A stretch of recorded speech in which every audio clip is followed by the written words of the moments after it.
જય ગૌ માતા, જય ઠાકોરજી, ધનરાજ પ્રાકૃતિક ફાર્મ, નારાયણભાઈ બસરા, ગુજરાત, રાજકોટ ઉપલેટા. ગૌ માતા માટે ગોળ સ્પેશિયલ, ચીલા ચાલુ ગોળ નહીં, માણસ ખાઈ શકે એવો ગોળ.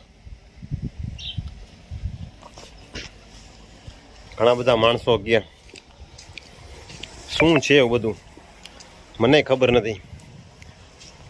આ ગૌ માતા પ્રત્યે એટલો કેમ પ્રેમ છે. ધણનું ધણ અમારું મોટું થઈ ગયું, 15 ગાયું થઈ ગયું, પણ એ કંઈ દેવાનું મન ન થાય. 20 ડબ્બા લઈ આવ્યા ને ચાલુ સિઝનમાં જે સસ્તો હોય ત્યાં લગી હજી 2-4 ડબ્બા લઈને રેગ્યુલર રોજ ખવડાવવાનું.